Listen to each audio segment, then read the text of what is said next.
કરશો તો ખાસ કરીને ઓટો સેક્ટર્સ પર નમૂનાનો એક રિપોર્ટ આવતો જોવા મળ્યો છે, જેમાં તેમનું કહેવું છે કે FY26 માટે પેસેન્જર વ્હીકલ સેગમેન્ટ છે તે તેમને થોડું ત્યાં એક નેગેટિવિટી ત્યાં તેઓ વાત કરી રહ્યા છે. એટલું જ નહીં, ત્યાં સાવધાનીની પણ તેઓ વાત કરી રહ્યા છે અને ટુ વ્હીલર સેગમેન્ટ માટે કંપની માટે ખૂબ જ એક પોઝિટિવ વ્યૂ આપી રહ્યા છે.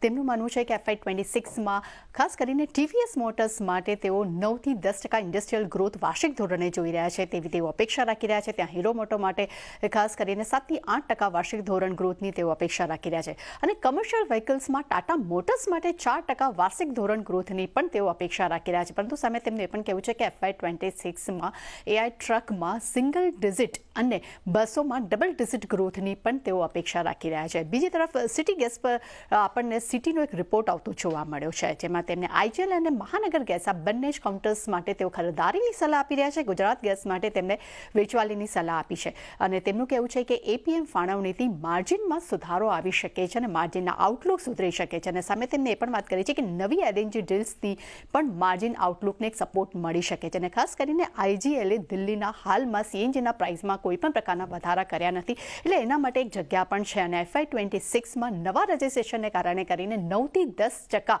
CNG વ્હીકલ્સ જે છે તે વધી શકે છે અને નવા રજિસ્ટ્રેશનથી વોલ્યુમ ગ્રોથમાં પણ એક ઉછાળો આવવાની તેઓ અપેક્ષા રાખી રહ્યા છે. ત્યાં જ પેટ્રોનેટ LNG પર JP મોર્ગનનો રિપોર્ટ આવ્યો છે.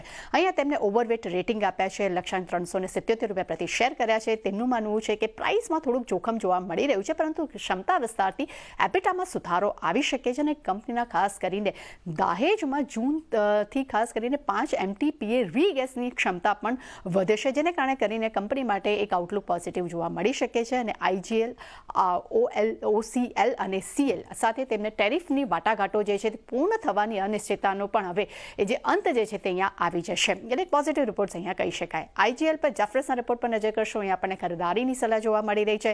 લક્ષ્યાંક તેમને ₹252 પ્રતિ શેર કર્યા છે. તેમનું માનવું છે કે ઓક્ટોબર બાદ શેરમાં 30%નો ઘટાડો આવ્યો છે, પરંતુ સામે APM ફાળવણીમાં અચાનક ઘટાડો એક કંપની માટે જોખમ ભર્યું રહી શકે છે. ત્યારબાદ ઇન્ડસ્ટ્રીયલ્સ પર જેફરીસનો રિપોર્ટ છે. અહીંયા તેમનું કહેવું છે કે ઇન્ડસ્ટ્રીયલ સ્ટોક્સ ટોચથી લગભગ 15 થી 50% નીચે આવી ગયા છે અને ખાસ કરીને ફેબ્રુઆરી 2021માં જ્યારે કેપેક્સની જ્યારે ડિક્લેરેશન થયું હતું બજેટમાં, ત્યારબાદ આ બધા જ ભારતીય શેરમાં 2 થી 8 ગણાનો એક ઉછાળો જોવા મળ્યો હતો, પરંતુ હાલના જે વેલ્યુએશન છે તેમાં શાર્પ એક ડિક્લાઇન તરફ કારોબાર થતો જોવા મળ્યો છે, જેને કારણે કરીને તેમને કેપિટલના CAGR છે, કેપેક્સ CAGR, તેમાં એક અહીંયા ઉછાળો પણ જોવા મળ્યો છે અને તેમનું કહેવું છે કે ABB, સિમેન્સ, થર્મેક્સ, L&T અને BHEL જેવા કાઉન્ટર્સ છે તે ડિસ્કાઉન્ટ અત્યારે ટ્રેડ પર કારોબાર કરી રહ્યા છે અને BL અને KI ઇન્ડસ્ટ્રી જે તે સૌથી વધુ પ્રીમિયમ ટ્રેડ્સ પણ કરી રહ્યા છે અને ખાસ કરીને સિમેન્સ, થર્મેક્સ, L&T અને HL તેમના ટોપિક્સ છે. ત્યારબાદ શેર્સ પર નજર કરશું તો રિલાયન્સ પર મોર્ગન સ્ટેન્લીનો રિપોર્ટ આવતો જોવા મળ્યો છે. અહીંયા તેમને ઓવરવેટ રેટિંગ આપ્યા છે, લક્ષ્યાંક તેમને ₹1606 પ્રતિ શેર કર્યા છે. તેમનું માનવું છે, તેમનું રિપોર્ટમાં કહેવું છે કે 10 ગીગાવોટ બેટરી ક્ષમતા બનાવવા માટે કંપનીએ સરકાર સાથે કરાર કર્યા છે.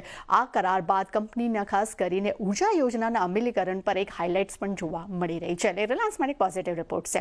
બજાજ ફાઇનાન્સ પર UBSના રિપોર્ટ પર નજર કરશું. સેલ રેટિંગ આપ્યા છે, લક્ષ્યાંક તેમને ₹6800 પ્રતિ શેર કર્યા છે. તેમનું માનવું છે કે આ કંપની માટે હવે દ્રષ્ટિકોણ જે છે તે ખાસ સાવચેતી ભર્યો છે, કારણ કે આ કાઉન્ટર જે છે તે વર્ષ દરમિયાન 20%થી વધુ ચાલી ગયો છે અને ઓવરઓલ હવે તેમને એવું લાગે છે કે ક્રેડિટ ખર્ચ અહીંયા વધી શકે છે અને લાંબા ગાળા માટે ROE ઘટવાના અને માર્જિનમાં પણ દબાણ આવવાની તેઓ અપેક્ષા રાખી રહ્યા છે.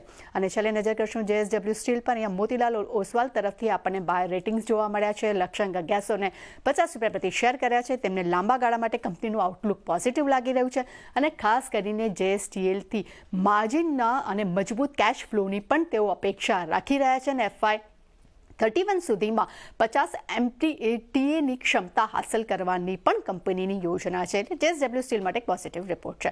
એટલે ચાલો